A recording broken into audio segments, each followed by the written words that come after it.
langsung ingin curhat ke Ustadz Solmed. Silakan. Betul. Ustadz, udah hidup ini kan di dunia tuh cuma persinggahan doang kan. Nah, ada juga istilahnya YOLO, you only live once, gitu kan? YOLO, you only live once. Sekali, hidup hanya sekali. Betul. Nah, berarti kan banyak orang juga yang bilang, nikmatin aja hidup, mumpung di dunia. Nah, kalau kita terlalu mencintai dunia, salah apa enggak, Ustadz?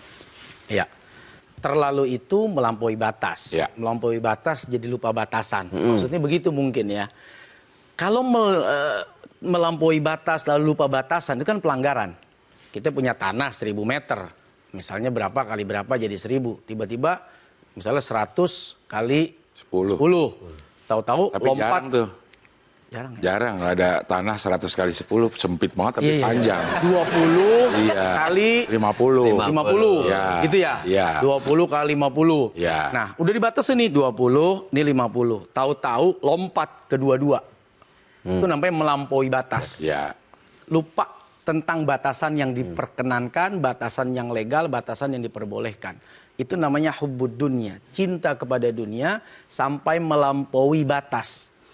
Batasnya apa? Jangan sampai dunia itu melewati kamu dari mengingat Allah. Oke.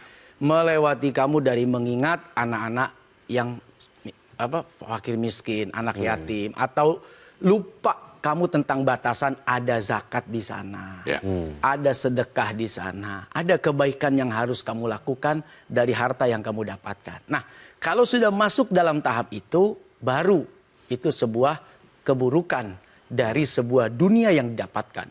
Tapi kalau kemudian dunia itu tidak melenakan dia dari kebaikan, dari ibadah, dari hubungan dengan manusia, dia tetap tawadu, dia tidak sombong, dia tidak menjadikan dunia itu alat untuk dosa, bahkan dunia itu dia jadikan alat jadi ibadah, nolong orang.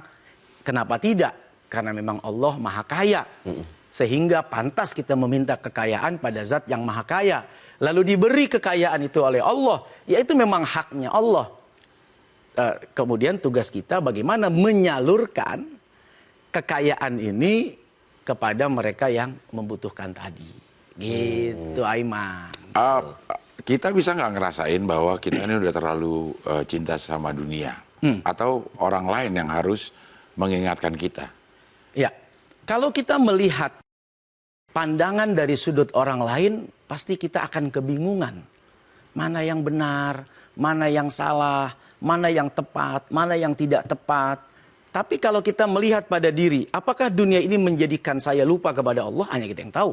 Ya. Apakah dunia ini justru mengingatkan saya akan kebaikan yang harus saya lakukan? Kita yang paling tahu. Kadang-kadang ada kebaikan yang kita sembunyikan, yang orang lain tidak tahu. Dan tidak perlu juga dikasih tahu. Sehingga pandangan orang, apaan tuh? Kerjaannya cuman kayak gini, apaan tuh? Nadanya kok gitu. Kan jadi orang julid. Apaan tuh dia? Kerjaannya cuman ngumpulin rumah, ngumpulin tanah, ngumpulin mobil, ngumpulin harta.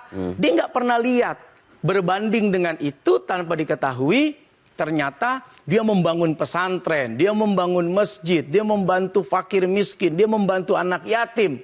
Nah terus kalau kita ikut pandangan itu, ya capek nanti. Ini bilang A, itu B, C, D. Udah, kita bisa merasakan kok, oh saya tetap sholat, saya tetap puasa Ramadan, saya tetap bayar zakat, nggak ada urusan dengan apa kata orang. Kita bisa merasakannya udah. Oke, ya.